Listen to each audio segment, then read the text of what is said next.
ও ৰাম পাৰ কৰা ৰঘুনাথ সংসাৰ গৰে ও ৰাম পাৰ কৰা ৰঘুনাথ সংসাৰ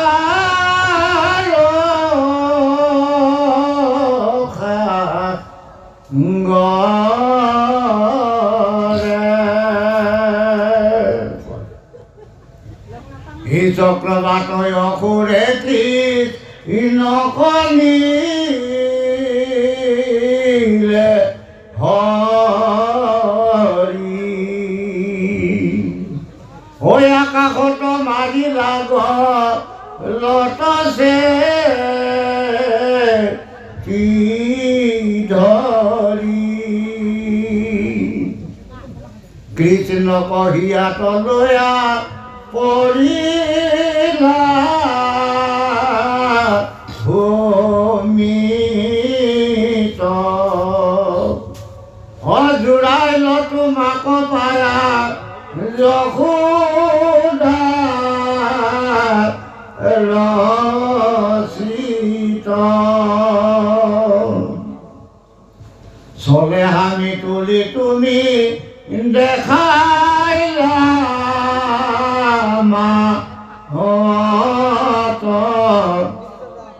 মুখৰ ভিতৰে আছে সমস্তে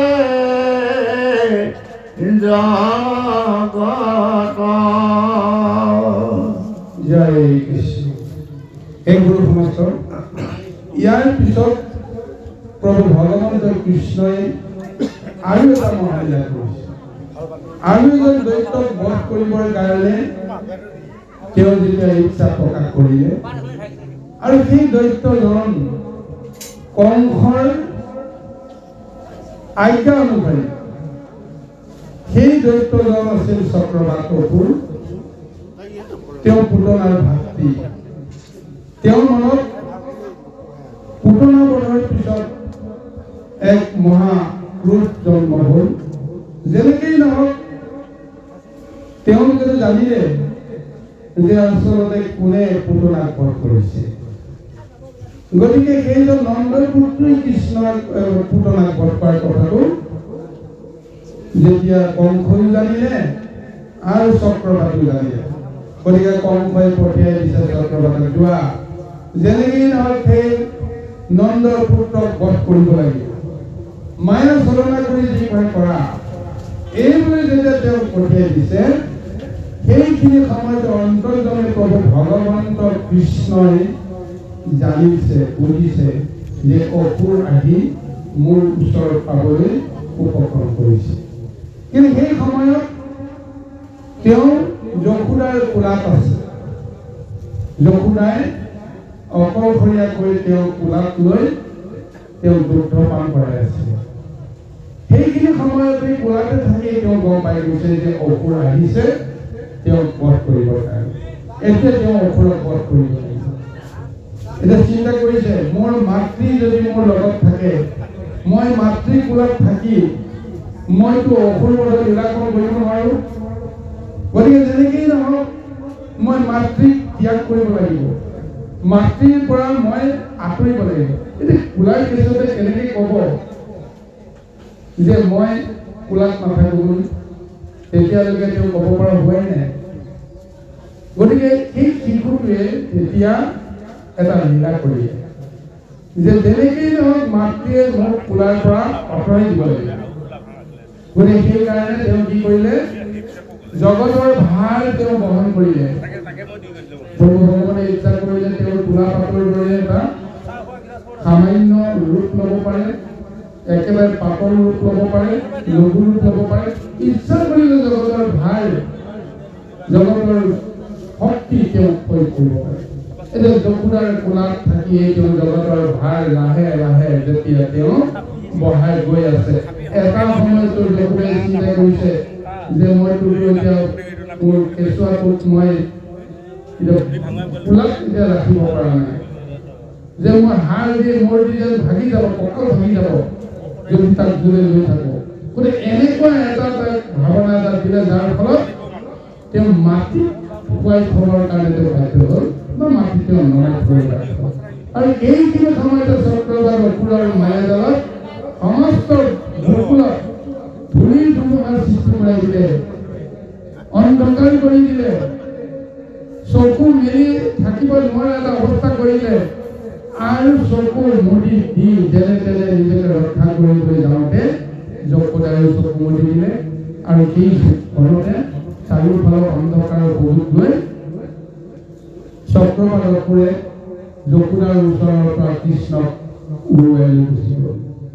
সামান্য গছৰ শুকান পাত এটাৰ দৰে তেওঁ এটা ৰূপ ধাৰণ কৰিলে আৰু চক্ৰবাদ অসুৰৰ গলত ধৰি তেওঁ উৰি গুচি গ'ল। যেতিয়া বহুদূৰ যোৱাৰ পিছত কৃষ্ণই গম পাই গৈছে যে এতিয়া মোৰ মাতৃৰ পৰা দূৰলৈ আহিলো, যেতিয়া মই এতিয়া তোমাক লীলা কৰি কৰিব পাৰিম। এতিয়া কেনেকৈ তেওঁ লীলা কৰিব?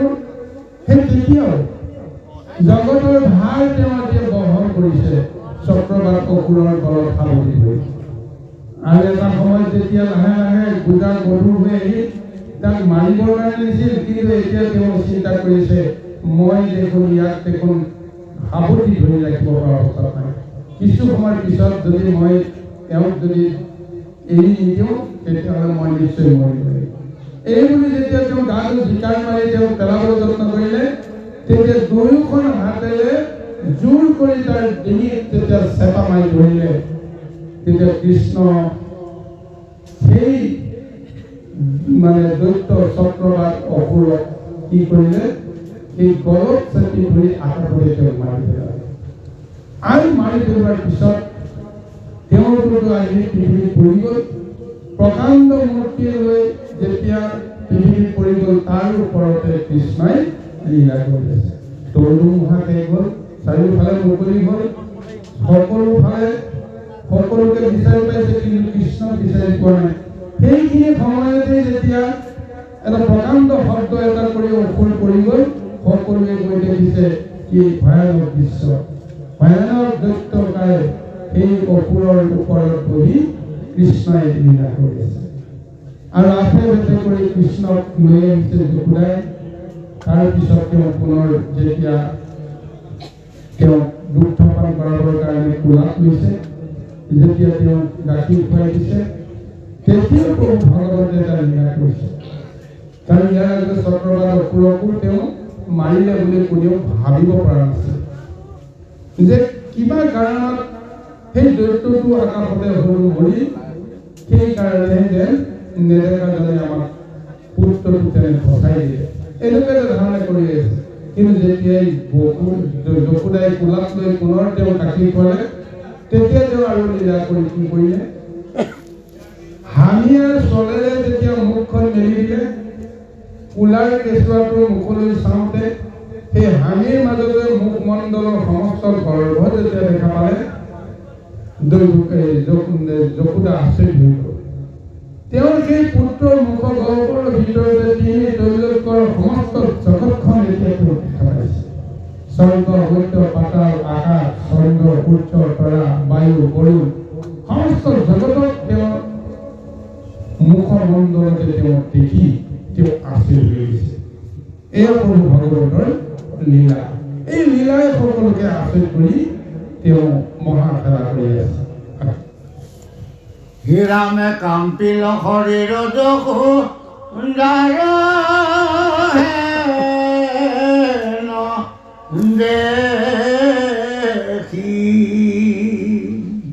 অপৰম বিস্ময় হুয়া মুদিল আখি। বসুদেৱে পঠাইলায়া ঋষি, অগুপ্য কৰি জাত কৰ্ম কৰিল হৰিষি। কহিল নন্দৰ আগে যত গুণ গ্ৰাম অবিধিবতে তোমাৰ থৈ লন্ত কৃষ্ণ নাম আঁঠু কাঢ়ি ৰিঙা পাৰি ফুৰা ব্ৰজ মাজে সোণাৰ ঘুংঘুৰা ছয় কংকাল বাজে। এতিয়া সকলোৱে আচৰিত হৈ গৈছে যে কিহৰ কাৰণে কি হ'ল কোনেও ধৰিব পৰা নাই। বাৰু যি কি নহওক, এই যশোদায়ো যেতিয়া কৃষ্ণৰ মুখৰ ফালে চাই তিনি তৈলুকৰ সমস্ত জগতখন কৃষ্ণৰ মুখতে দেখি তেওঁ তাৰ মুখ হৈ উঠে যে কি দেখিলো, সপোনত দেখিছো নে দিঠকত দেখিছো, তেওঁ পাহৰি যোৱাৰ নিচিনা হৈ গৈছে। আৰু সেই দৃষ্টিৰে তেওঁ সমস্ত জগতক দৰ্শন কৰাটো সম্ভৱ নহয় কাৰণে ভয়তে তেওঁ চকু মুদি দিবলৈ ধৰিছে। তেতিয়াতো কোলাতে থকা অন্তৰ্যামী প্ৰভুৱে গম পাই গৈছে যে মই যে আচলতে ব্ৰহ্মপুৰুষ হওঁ, ঈশ্বৰ হওঁ, এই কথাটোতো মাতৃয়ে গম পাই গ'ল। গতিকে তেওঁ যদি গম পাই যায় তেতিয়াহ'লে মই আৰু লীলা কৰিব নোৱাৰিম। মই তেওঁৰ পুত্ৰ হিচাপে তেওঁ কোনো কাৰণতে মই সম্বন্ধ কৰিব নোৱাৰিম। গতিকে সেইকাৰণে মুহূৰ্তৰ ভিতৰতে বিষ্ণু মায়াৰ শক্তি তেওঁ সিঁচি দি ব্ৰহ্ম জ্ঞানটো তেওঁৰ পৰা নাইকিয়া কৰি দিলে। এতিয়া পুত্ৰৰ মূৰটো তেওঁ পুনৰ জপাই দিলে আৰু সাৱটি ধৰি কোনো কাৰণতে যে তেওঁ চকুৰ পৰা যেন আঁতৰি যাব নোৱাৰে, ঠিক এনেকেই তেওঁ মনত এটা কামনা কৰিছে আৰু পুত্ৰৰ প্ৰতি বা কৃষ্ণৰ প্ৰতি তেওঁ আকৰ্ষণ আগতকৈ বাঢ়ি গৈছে। কাৰণ তেওঁ নিজে জানে যে এইজন কোনো কাৰণতে মোৰ পুত্ৰ নহয়, কিন্তু মোৰ পুত্ৰ হিচাপে মই চিনাকি দিছোঁ, আনক মই পৰিচয় কৰাই দিছোঁ আৰু দৈত্য দানৱে ইয়াক মাৰিবৰ কাৰণে সকলো সময়তে প্ৰযত্ন কৰি আছে। গতিকে কোনো কাৰণতে মোৰ চকুৰ আপৰ হ'লে কিবা নহয় কিবা এটা অঘটন ঘটিব, এনেকুৱা এটা মায়া চপাই দি এনেকুৱা এটা মায়াই তেওঁ বন্দী কৰি থলে যে কৃষ্ণক চকুৰ আৰ হ'বৰ কাৰণে তেওঁ কেতিয়াও বাগিচা নকৰে। গতিকে এনেকেই কৰ্মখিনি কৰি আছে। তাৰপিছত কি হ'ল, এদিন বসুদেৱে গৰ্গৰীক পঠিয়াই দিছে নন্দৰ ওচৰলৈ। গৰ্গৰীক হৈছে কি? যদু বংশৰ কুলগুৰু। গতিকে তেওঁ চিন্তা কৰিছে, বসুদেৱে চিন্তা কৰিছে যে এইটো মোৰ পুত্ৰ হয়, কিন্তু মোৰ পুত্ৰ হ'লেও নন্দৰ কি হয় যেতিয়া তেওঁ পৰিচয় দি আছে যে তেওঁ নন্দৰ পুত্ৰ, যশোদাৰ পুত্ৰ। যদি কিবা কাৰণত সেই নন্দৰ বংশত তেওঁৰ জাতকৰ্ম হৈ যায় তেতিয়াহ'লে কুলৰ ধৰ্মৰ পৰিচয় হেৰুৱাই পেলাব। তেওঁ মোৰ পুত্ৰ বুলি পেলাই পৰিচয়টো নাইকিয়া কৰি দিব। গতিকে এই কাৰণে কুলৰ গুৰু হতুৱাই তেওঁ জাতকৰ্মৰ ব্যৱস্থাখিনি কৰিব লাগিব। গতিকে গৰ্গৰীক পঠিয়াই দিছে নন্দৰ ওচৰলৈ। নন্দই আঠে বেঠে কৰি তেওঁক যেতিয়া আসন বসনে দিয়ে, তাৰপিছত তেওঁ বুজি পালে যে কিয় পঠিয়াইছে।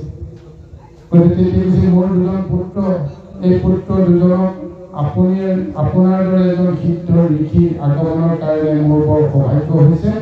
গতিকে মোৰ পুত্ৰ দুজনৰ গ্ৰহগতি চাই মেলি তাৰ যিটো কৰ্মখিনি কৰিব লাগে।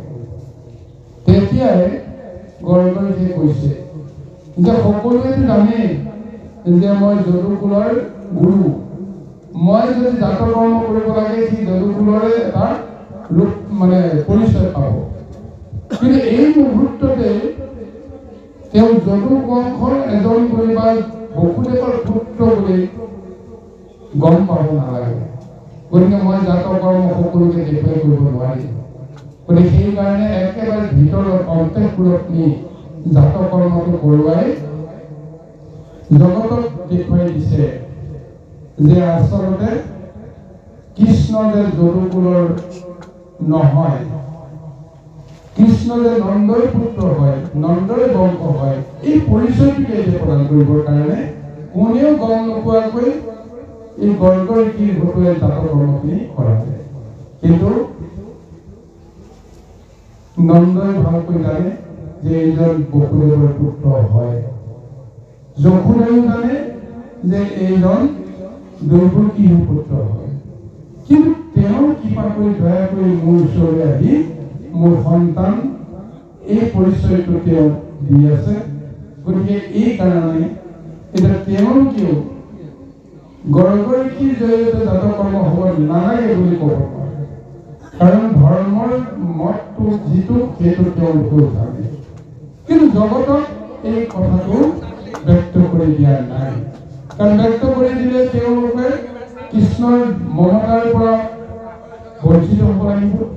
সেইটো কাৰণতে জগতক পৰিচয় দিয়া নাই আৰু ভাবিছে এদিন হ'লেও তাৰ পৰিচয়টো ওলাবই। যেতিয়া এই পৰিচয়টো আমাৰ মুখেৰে যদি দিয়া যায় তেতিয়াহ'লে নিশ্চয় বহুত অনৰ্থ হ'ব। বাৰু যি কি নহওক এনেদৰে তেওঁ মহালীলা কৰি গৈ আছে। কৃষ্ণ ৰাম বিষৰ শুনিয়া নাদ চমকি ৰতি হৈ আঠে বেঠে ধৰা গয়া মাৱক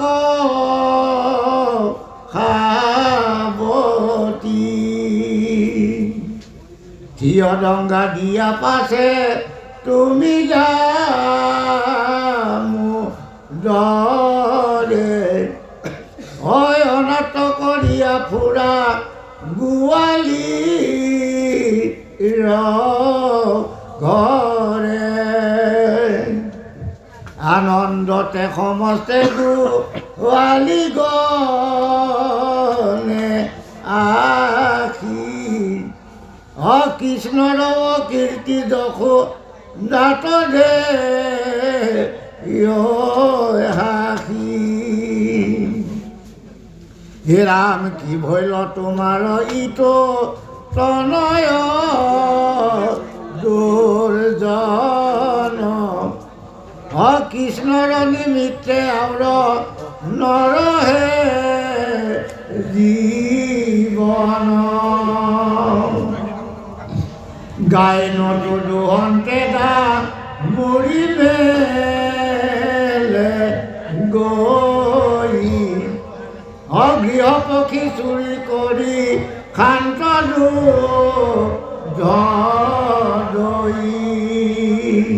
যেতিয়া লাহে লাহে কৃষ্ণ যেতিয়া ডাঙৰ হ'ল, বগাব পৰা হ'ল, খোজ কাঢ়িব পৰা হ'ল, খোজ কাঢ়িব পৰা সময়ৰ পৰা ঘৰত নথকা হ'ল।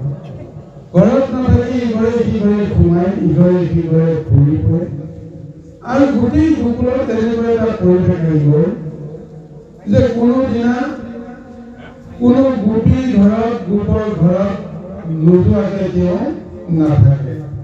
আৰু গোপ গোপীসকলৰ মনত এটা ধাৰণা আহিল, কৃষ্ণক যেন দেখা পালেহে সকলোৰে মনত অসম্ভৱ শান্তি পায়। আৰু তেওঁ কিমান দুষ্টামি কৰে, ইঘৰে সিঘৰে গৈ নানান ধৰণৰ জগৰ কৰে, লগৰ শিশুবিলাকক চমনিয়াই কিলাই নানান ধৰণৰ উপদ্ৰৱ কৰে। যিকোনো বস্তু নিজৰ বুলি পেলাই তেওঁ সমস্তকে খাই কৰে, দলিয়াই দিয়ে। গাই গৰুৱে যেতিয়া ডাঙৰি প্ৰথমতে গাখীৰ খুৱাব লাগে, গৃহস্থই ডাঙৰি বান্ধি থৈ দিয়ে আৰু সেই গৃহস্থই গাখীৰ খীৰাব নাপাওঁতে কৃষ্ণই গৈ প্ৰৱেশ কৰে। প্ৰৱেশ কৰি পেলাই কি কৰে, ডাঙৰি হৈ যায়, গাই গাখীৰ তেওঁ খায়, ডাঙৰি এৰি দিয়ে।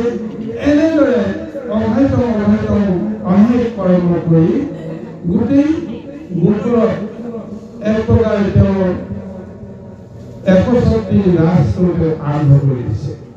শিশু ল'ৰা যিমান দুষ্টামিৰ মাজে যিমান কৰ্ম নকৰক কিয়, তেওঁ দেখা পোৱাৰ লগে লগে সকলোৰে মন প্ৰাণ সাপ পৰি যায়।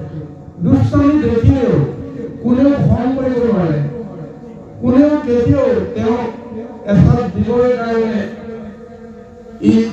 মানে ভাবিব নোৱাৰে। আৰু তেওঁ দুষ্টামি কৰিলেও ভাল পায়, নকৰিলেও ভাল পায়।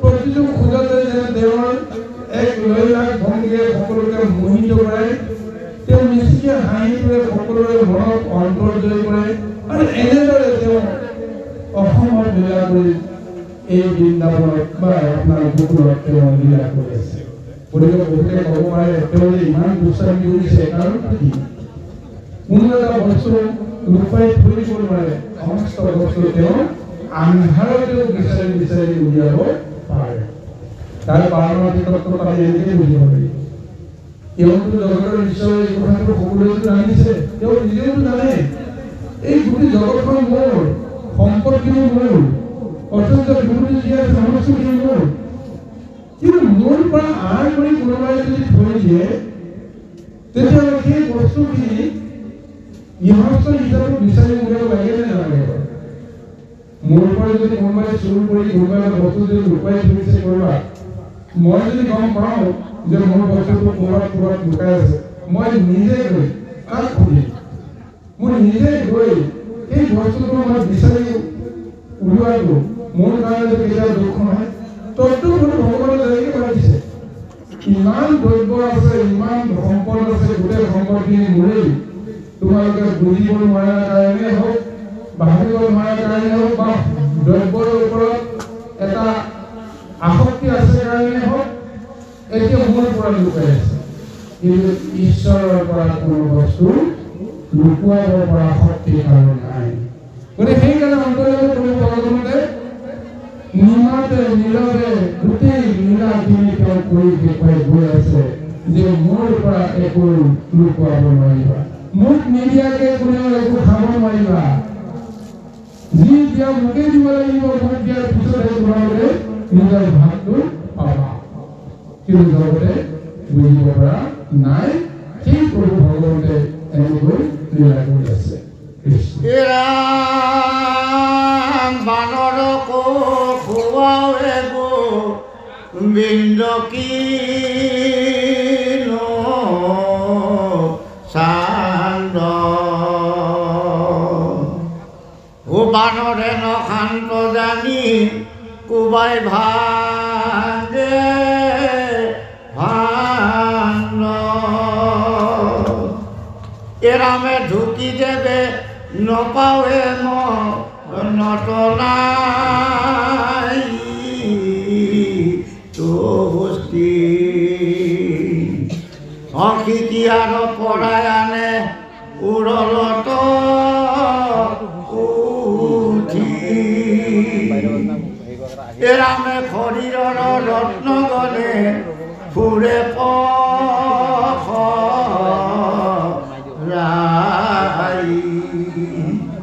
ওই আন্ধারত খুঁজি পান্ত লুকান যাই এরামে বস্তুকণ পাইলে ধরি মারন্ত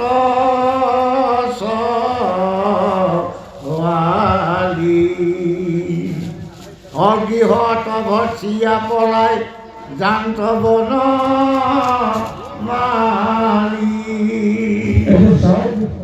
কি দুষ্টামি কৰিছে ছাৰ গৃহত কোনোবা থাকক না থাকক বেলেগ কথা নিজৰ ইচ্ছা মতে গৈ তাত সোমাই কৰি ক'ত কি বস্তু আছে চাইছে দেখিছে যে দধি দুৰ্ধৰ পাত্ৰবিলাক ওপৰত পিঠিয়াত মানে ওলাই থৈ দিছে হাতেৰে ঢুকি পোৱা নাযায় সৰু ভগৱতে ইচ্ছা কৰিলেতো কি নাপায় চব পায় কিন্তু সামান্য মনুষ্য এই ধাৰণাটো দিব লাগিব হাত মেলিলে যে মই চব ঢুকি নাপাওঁ গোটেই মনুষ্য ধাৰণাই কি কৰিছে অন্যান্য পীড়া বা অন্যান্য চকী বেঞ্চ ইত্যাদি আচবাববিলাক জোৰা দি উঠল কৰি ঢুকি পোৱা এটা যিটো কৌশল সেইটো কৌশল অৱলম্বন কৰি কি কৰি আছে দধি দুৰ্ধৰ পাত্ৰবিলাক সকলোবিলাক তেওঁ কি কৰিছে তাৰ পৰা কিছু নমাই আনিছে কিছু ওপৰৰ পৰাই হাত মাৰি খাইছে কৰিছে দৌৰিছে আৰু অন্যান্য বান্দৰৰ পৰা আৰম্ভ কৰি যিমানবিলাক জীৱ জন্তুৰ পোক পৰুৱা ঘূৰি ফুৰে সেই সকলোবিলাককো ছটিয়াই দিছে এনেদৰে গৈ গোটেই গৃহটো এক মানে বিশৃংখল পৰিস্থিতি সৃষ্টি কৰি আছে কিন্তু তাৰ ওপৰত কৃষ্ণৰ অকণমান ভূক্ষেপ নাই আনন্দমনে তেওঁ কৰ্মটো কৰি আছে আৰু কেতিয়াবা যদি গৃহত যদি একো বস্তু নাপায় সৰু সৰু ল'ৰা ছোৱালী থাকিলে তাকেই ঘুমাই দিলাই কলোৱাই দিলাই গুচি থৈ আহে আৰু একো নাপালে কি কয় তাতে হাঁহি মুঠি তাতে লেতেৰা কৰি থৈ গুচি আহে মুঠতে এনেকুৱা কিছুমান কাৰ্য তেওঁ কৰিছে কোনো শিশুৱে সেই কাৰ্যটো কৰিবৰ কাৰণে সাহস নকৰে কিন্তু কৃষ্ণই কাম কৰিব আৰু এইবিলাক কৰ্ম কৰি প্ৰকৃতপক্ষে তেওঁ সেই গৃহস্থক পৰম কৃপা কৰি আছে কৃষ্ণৰ হাতৰ পৰশত সি যি বৰদ্ৰব্যই নহওক যেতিয়া খিচৰিত হৈ যায় ঐশ্বৰা লক্ষ্মী আপোনা আপুনি পাৰ হৈ যায় কোনো সম্পদৰ নাটনি নহয় কোনো অচৰ্য বিভূতি অভাৱ নহয় কিন্তু আমি দেখাতে বুজাতে শুনাতে যদি আমাৰ বিঘ্ন হয় তেতিয়াহে অসুবিধা হয় কিন্তু কৃষ্ণই নিজৰ মতে যাক যেনেকৈ কৃপা কৰিব লাগে কৰি আছে গতিকে এই লীলাটোৱে জগতক তেওঁ প্ৰথমতে মোহিত কৰাইছে তাৰ পিছত সেই কৃষ্ণক লৈ এতিয়া গোকুলত এটা গোট উঠিছে নানান ধৰণৰ অত্যাচাৰ কৰিছে নানান ধৰণৰ তেওঁ মানে উৎপাত কৰিছে সমস্তবিলাক গোচৰ গৈ গৈ যমুনাৰ কাণত পৰিছে কিন্তু গোচৰটো এইকাৰণেই দিছে খঙত দিয়া নাই সেই দুষ্টামিবিলাকৰ যে ইমানে কিমান প্ৰকাৰে এই গোকুলত যে আনন্দৰ এটা লগ এটা প্ৰদান কৰি আছে যাৰ কাৰণত সেইটো ভাৱেৰে গৈ গোচৰ দিছে তোমাৰ ল'ৰাই অমুক কৰিছে তোমাৰ ল'ৰাই তমুক কৰিছে তোমাৰ ল'ৰাই তমুক কৰিছে এইবুলি কিন্তু কোনো কাৰণতে খং কৰা নাই অভিমান কৰা নাই গোচৰটো দি অন্ততঃ তেওঁলোকে আত্মতৃপ্তি দিবলৈ যত্ন কৰিছে কিন্তু ডাঙৰ কথাটো হৈছে কি যিমানেই গোচৰ নিদিয়ক যশোদাই মনেৰে সেইখিনি কেতিয়াও মানি নলয় কাৰণ গোচৰ কোনোবাই যদি কৰে যে এইমাত্ৰ মোৰ ঘৰত তেওঁ দেখি আহিছে ভগৱস্ত কৰি আছে তেওঁ মানে উৎপাত কৰি আছে তেওঁ আহি দেখিছে যে যশোদাৰ কোলাতে তেওঁ মানে শুই আছে আৰু যশোদাই চিন্তা কৰে যে মোৰ কোলাতে আছে মোৰ চকুৰ আগতে আছে মোৰ পৰা আঁতৰি যোৱা নাই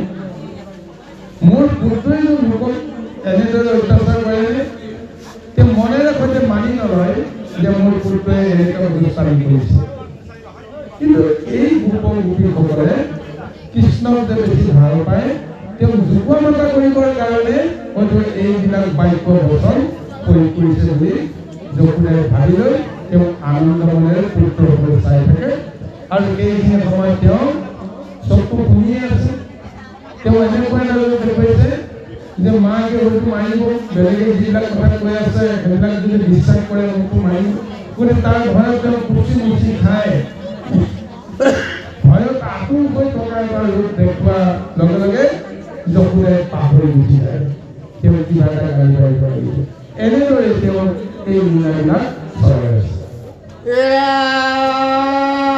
মাওৰ কোলাত আছা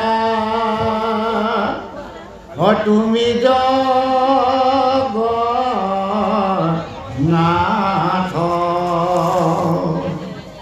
অভয় নয়ন হুয়া চপৰালা মাথ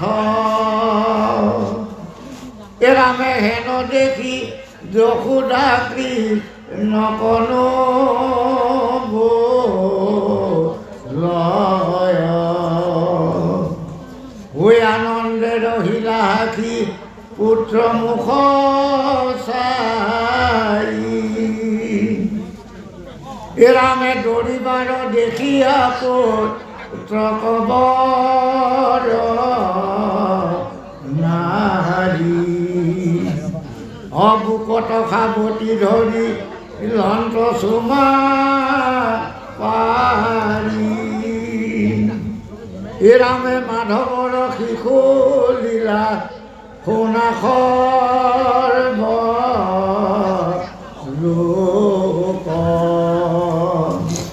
অবোলা হৰি হৰি যত পাঠক ৰূপ